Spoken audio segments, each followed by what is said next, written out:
Jungkook's life was built on music and precision until reality itself began to stutter. Moments vanished, details in his world altered, as if someone was editing his life without permission.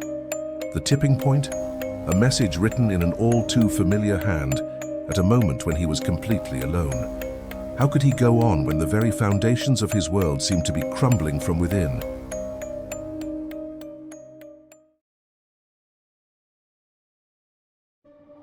The low, constant hum of the studio equipment was the omnipresent soundtrack to Jungkook's life. A sound so familiar it had become almost inaudible, an electronic murmur against which the complex tapestry of his routine unfolded. Days were a kaleidoscope of half-formed melodies, humming in his mind even in silence, of choreographies demanding almost painful precision from every muscle, of hot camera lights that seemed to suck the moisture from the air, and of the cool blue glow of his phone screen. A window to millions, but also a barrier keeping him in a private, pressurized bubble. It was the life he knew, the life he loved with an intensity that sometimes scared him. But lately, something in the perfectly oiled machinery of his existence felt slightly out of sync, a gear grinding almost imperceptibly. It started so subtly, so insidiously, that he almost convinced himself it was his imagination.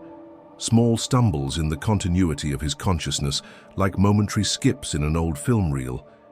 He'd find himself standing in the middle of the agency's vibrant hallway, the scent of coffee and fresh paper in the air, desperately trying to remember why he'd left the padded, silent studio. Or he'd find his phone in his hand, unlocked, open to a photo editing app he didn't recall selecting, his finger hovering over an image as if interrupted mid-thought. Where on earth had he left the earbuds he was using 5 minutes ago? He had a clear mental image of them on the cool surface of the mixing desk, next to a half-finished mug of tea.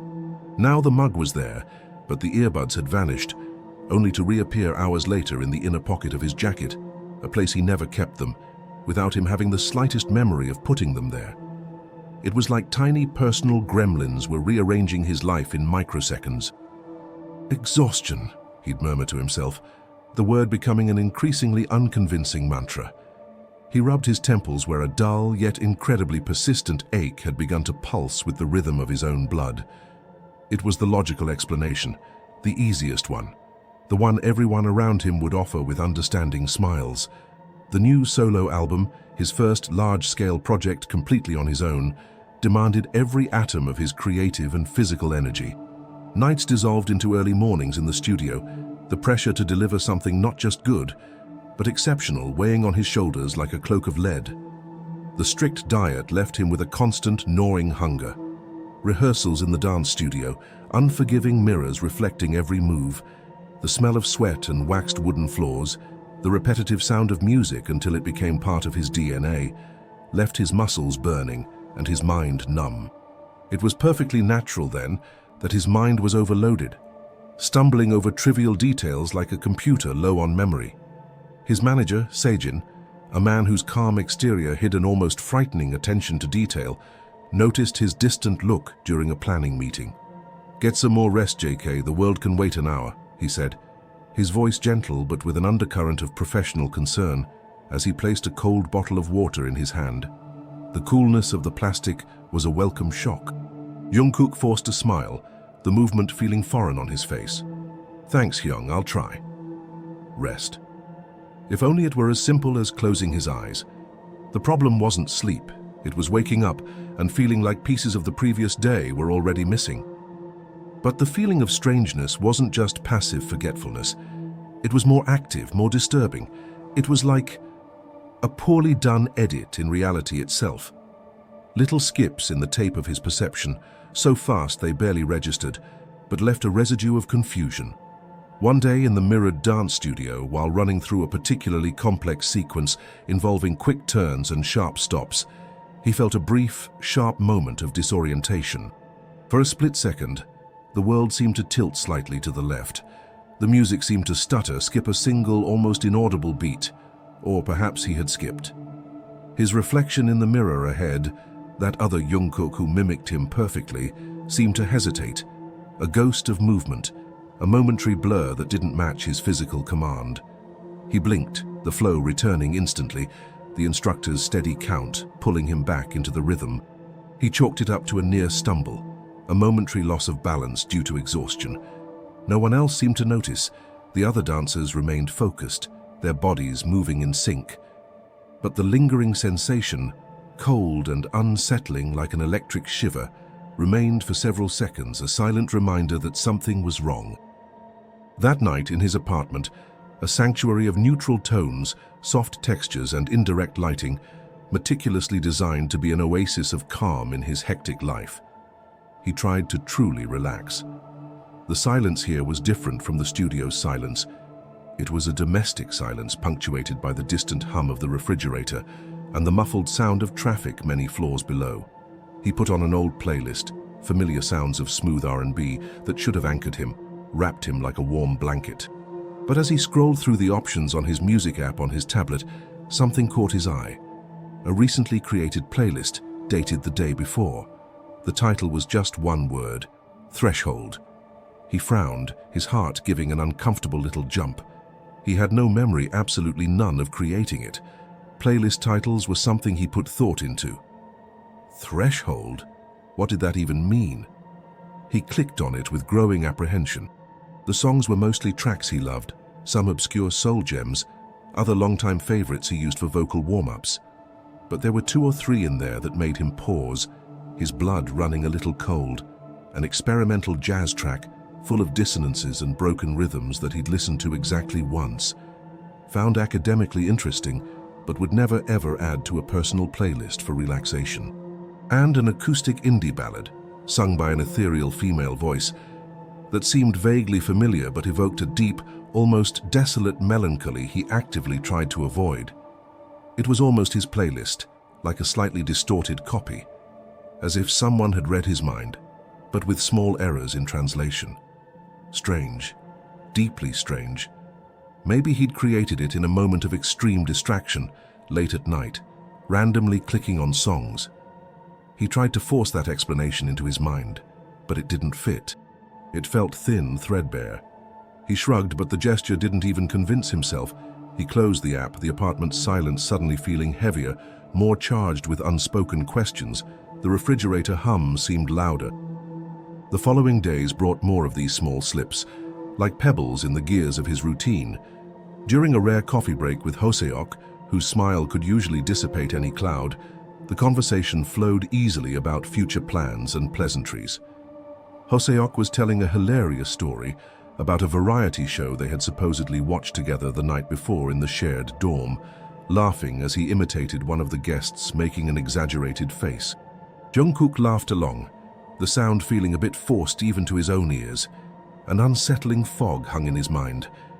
He remembered watching the show, yes, sitting on the comfortable sofa, remembered the feel of the fabric under his fingers, but he couldn't recall that specific joke HOSEOK was describing in such vivid detail, nor the exaggerated cast reaction that had HOSEOK chuckling now.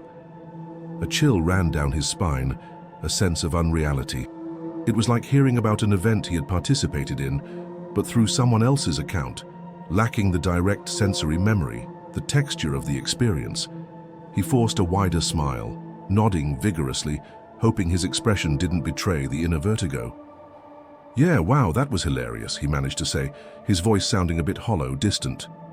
HOSEOK, immersed in his own animated storytelling, didn't seem to notice. But Jungkook felt an abyss opening inside him. Was he really so exhausted that his short-term memory was failing in such selective and bizarre ways? It was as if someone was subtly re-editing his memories without his permission. Fear began to truly seep in. No longer a passing worry, but a persistent, deep-rooted weed growing in the cracks of his confidence. It wasn't an acute fear of something external and threatening, but a latent anxiety, a low, constant hum of worry that colored his thoughts and tightened his chest at unexpected moments. He started observing himself with uncomfortable, almost paranoid hypervigilance. Every small memory lapse, every instant of lost time was mentally catalogued, obsessively analyzed. He tried implementing stricter strategies, noting everything in a small notebook he began carrying, making detailed daily task lists, setting multiple phone reminders for trivial things like drinking water or answering emails. But that didn't help the fundamental sense of discontinuity the feeling that he wasn't fully present in his own life. It was like trying to fix a leaky pipe by patching the wall around it. One afternoon, returning to his personal studio, his small creative bunker, after a long, tiring meeting about the album launch strategy, he paused at the door, his hand on the cool doorknob. A clear image flashed in his mind. He had left his black sketchbook, the one with the soft leather cover open on the coffee table, turned to a page with hastily scribbled lyric ideas. He was absolutely sure of it. He remembered the weight of the notebook, the texture of the paper under his fingers. Now, looking through the slightly ajar door, he saw the notebook perfectly closed, aligned with the edge of the table with almost military precision. Beside it, a graphite pencil he always left to the right of the notebook, out of habit, was now positioned meticulously to the left. Small details, insignificant to anyone else. Could it have been the cleaning staff who had access? But they had clear instructions not to touch his work materials. Could he himself have tidied everything before leaving? An automatic, unconscious act his mind had already discarded? It was possible. It was the most rational explanation. But the frequency with which these small yet glaring discrepancies occurred was starting to erode his sanity. The book on his nightstand, a sci-fi novel he was slowly reading before sleep, seemed to have the bookmark several pages ahead of where he was absolutely certain he'd stopped the night before. The baseball cap he'd carelessly tossed onto the bedroom chair upon arriving home was now hanging neatly on the hook behind the door. Each incident, isolated, was plausible, explainable with a bit of mental gymnastics. Together, however, they painted a disturbing picture of either his own chronic lack of attention or the more frightening possibility, a memory that was becoming actively unreliable, perhaps even subtly altered. The terror that began to grip him didn't come from outside. There were no whispers in dark hallways or shapes in his peripheral vision. The terror was internal, intimate, the horrifying possibility that his own mind, his control center, the essence of who he was beginning to fail in subtle, treacherous, and inexplicable ways. How could he trust his creative instincts, that spark that turned emotions into music, if he couldn't trust the memory of where he left a damn pencil? How could he step onto a stage in front of thousands, deliver a flawless performance, if he wasn't sure his perception of reality was stable? The world around him, ironically, continued to spin with an almost irritating, almost insulting normality. Rehearsals were productive, the vocals on recordings sounded clear and in tune, interactions with the team were efficient and predictably cordial. It was as if he were the only element slightly out of focus in an ultra-high-definition photograph. And that perception isolated him more than any physical wall ever could. He was surrounded by people, by colleagues, by friends, yet he felt trapped inside his own head, fighting an invisible fog only he seemed to perceive, a fog that threatened to swallow him whole. He began to notice silence in a new, uncomfortable way. Not the literal silence of a soundless environment, but the moments between sounds. Those instants of quiet in his apartment late at night, when the city outside seemed to hold its breath, or in the car on the way home after a long day. The driver silent up front, the streetlights passing in a hypnotic flow. These silences seemed to stretch, become dense, almost palpable, charged with a tense expectation he couldn't name. It was in these moments of suspended quiet that the lapses seemed most likely to occur, as if the very fabric of time became more fragile.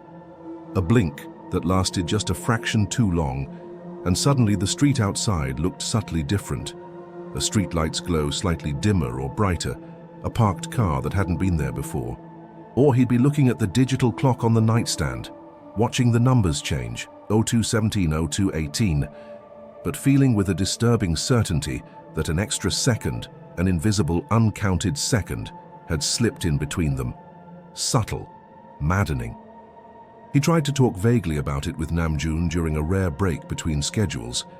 Namjoon, with his analytical mind and poet's soul, was the most likely to understand, or at least listen without judgment.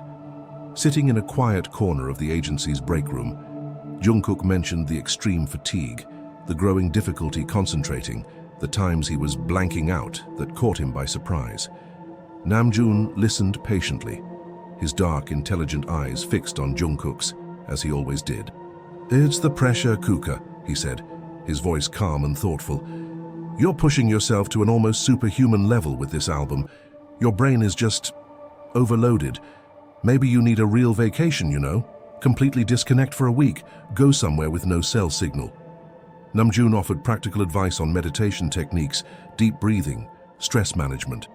Jungkook thanked him sincerely, but felt a pang of hopelessness and guilt because he couldn't explain, or perhaps didn't dare to, the true nature of his concern. How could he describe the feeling that his personal timeline had little holes in it, like Swiss cheese? It sounded like the delusion of someone on the verge of a nervous breakdown. So, he just nodded, forced a tired smile, and promised to try to slow down, take better care of himself. But he knew with a grim certainty that the problem wasn't the speed at which he was running. It was the road itself that seemed to be crumbling beneath his feet, asphalt turning to quicksand. The culmination, the breaking point, came on a Tuesday night. A cold, relentless rain lashed Seoul, a constant melancholic drumming against the panoramic windows of the agency's main recording studio. Jungkook had stayed late, long after everyone else had left, alone in the high-tech sanctuary, reviewing a particularly complex, layered demo. The air was thick with the clean, metallic ozone scent of the rain and the familiar, almost comforting aroma of warm electronic equipment. He was immersed in the music, head tilted, eyes closed, adjusting infinitesimal levels, critically listening to every nuance, every breath caught by the microphone. His monitoring headphones created a world apart, a sonic universe existing only between his ears, isolating him completely from the outside world and even from his own body. Then it happened. A lapse. But this one was different, sharper, deeper than the others. It wasn't just a feeling of distraction or a brief moment of lost time.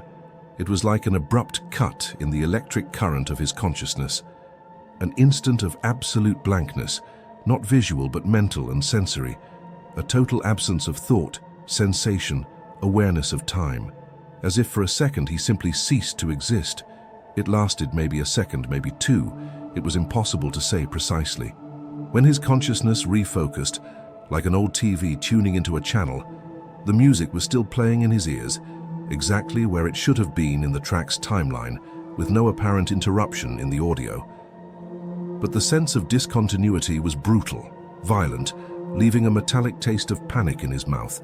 He ripped off his headphones, the sudden, absolute silence of the studio almost painful in contrast, making his ears ring. His heart was pounding, hammering wildly against his ribs. He took a deep breath, the air feeling cold and thin in his lungs, trying to calm himself, force logic to return. It was just the exhaustion, he told himself, the mantra now sounding desperate, pathetic. Extreme exhaustion, accumulated stress. It was then that his eyes, still slightly unfocused, fell upon the smooth surface of the mixing desk, right next to his keyboard. Something definitively, unequivocally, had not been there a moment before. A small, innocent yellow post-it note, simple, square, achingly ordinary.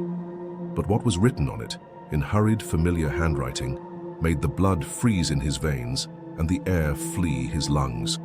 With a common black ballpoint pen in his own unmistakable handwriting, quick and leaning slightly to the right, was a single short sentence. "This mix is better. Keep it up." Jungkook stood petrified. The air seemed to thicken, heavy, hard to breathe. He looked frantically around the vast, dim studio. It was empty. Shadows pooled in the distant corners. The door was closed, the hallway light off. He had been completely alone in here for hours. There was no way someone could have slipped in and out without him noticing, especially not to leave a note right under his nose while he was focused on the music. And the handwriting, it was his. Undeniably his. Every curve, every hurried stroke, the way he made the im, the way the t was crossed, it was a mirror of his own writing. But he hadn't written that. Not now. Not in that brief, eternal instant of the lapse. It was physically, logically, temporally impossible. A shiver traced its way down his spine, cold and sharp as an ice blade. That banal yellow post-it was a concrete anomaly, irrefutable physical proof that something was fundamentally, radically wrong, something that couldn't be explained away by simple fatigue, stress, or any known psychological disorder. He reached out, his fingers trembling slightly, and picked up the small square paper. The texture was familiar. The pen ink was dry, not smudged. The handwriting was so much his own it almost hurt to look at it. And then, like an avalanche released by a single loose stone, the pieces clicked into place. Not in a logical, comforting way that brought relief, but in an extraordinary, unbelievable, and profoundly terrifying manner. The Threshold playlist with the almost right songs. The conversation with HOSEOK about the joke he didn't remember, but HOSEOK did. The closed notebook that should have been open, the moved pencil, the bookmark pages ahead, the neatly hung cap, the little skips in time perception, the hesitations in the mirror, the increasing lapses. They weren't memory failures, they were seams, scars left by the needle pulling through the fabric of reality. The lapses were the moments of transition, the brief, almost imperceptible instance when his consciousness slipped, slid, swapped places. With whom? The answer was right there, burning in his hand, in the familiar script on the post-it. With me. With other versions of myself caught in the same inexplicable cycle. The idea was so absurd, so fantastic, so far outside the realm of rational possibility that it should have been immediately dismissed as a fever dream. But it resonated with a cold, visceral truth that explained everything, every tiny inconsistency, every feeling of strangeness with horrible clarity. The small anomalies weren't errors in his memory. They were the subtle footprints left by other Jungkooks in his reality during their brief stays, and presumably his own in theirs. The slightly off playlist, created by a Jungkook with a subtly different musical taste. The forgotten joke, experienced by another Jungkook in that specific timeline, not him. The neatened notebook, the moved pencil, actions of an alternate him, perhaps more organized during his brief visit. And the post-it, a message left by a Jungkook who had just visited this reality, evaluating the mix this Jungkook was working on, perhaps even continuing work he himself had started in his own world. He wasn't losing his mind, he was losing his anchor, his singularity. The psychological terror of doubting his own sanity, which had been slowly corroding him, was instantly replaced by an existential dread of cosmic magnitude, vast and cold. His reality, his life, his very sense of self weren't solid, immutable. They were fluid, permeable, unstable. Each lapse was an involuntary journey, a blind leap across the invisible, unknown barriers between parallel worlds, worlds almost identical, but dangerously, unpredictably different in the subtlest details. Each moment of distraction, every charged instant of silence was a potential risk. Could he return to a reality where something crucial had changed, a different decision made, a relationship altered, a song never written? Could he get trapped in another reality, leaving behind everything he knew? Were the swaps random? Was there some cause, some trigger he could identify and avoid? Or was he completely at the mercy of an inexplicable phenomenon? He stared at the yellow post-it in his trembling hand, an innocuous piece of paper that had shattered his understanding of the universe, of reality, of himself. The studio, once a creative refuge, a second home, now felt like a precarious interdimensional transit station, a non-place between worlds. Every familiar object, the silver microphone, the ergonomic chair, the dark computer screens, seemed to vibrate with unstable potential, as if it could transform or disappear at any moment. The rain outside, drumming against the glass, was no longer just a sound. It was the white noise of the cosmos, vast, indifferent to his involuntary, terrifying journeys. Who else knew? Was anyone else aware of this? Was it an isolated phenomenon happening only to him, or something broader? Or was he utterly alone in this dizzying, terrifying experience, trapped on a carousel of realities he didn't know how to get off? The pressing need to maintain normality, which had once been a form of self-convincing against perceived madness, had now become a desperate, conscious survival strategy. No one could know. No one would believe him. And if they did, what could they possibly do?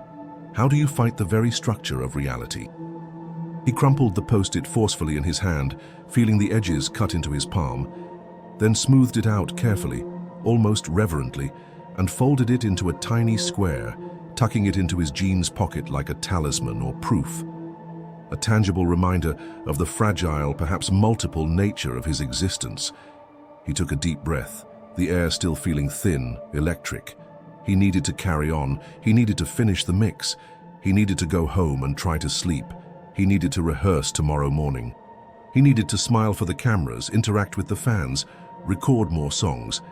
He needed to live his life as if nothing fundamental had changed, even though everything had. He stood up, his legs a little unsteady like a newborn foal's.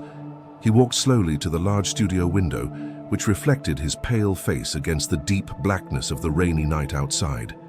Distant city lights glittered like fallen stars. He looked at the mirrored image.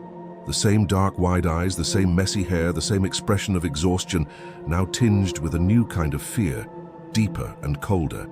But for the first time, a terrible question arose in his mind, not as a passing thought, but as a real and paralyzing possibility, cold and clear as thin ice about to crack. Is it really me looking back right now? Or am I just a temporary visitor in this version of reality, waiting for the next lapse, the next cut, to return to my own world, leaving this one behind, maybe forever? And the Jungkook who belongs here? Where is he now? The answer didn't come. Only the constant hypnotic sound of the rain against the glass and the low eternal hum of the electronic equipment, the soundtrack to a reality that would never be the same, never be safe, never be singular again. Normality, once a comfort, was now his greatest source of dread, a thin, cracked facade over a staggering abyss of bewildering possibilities.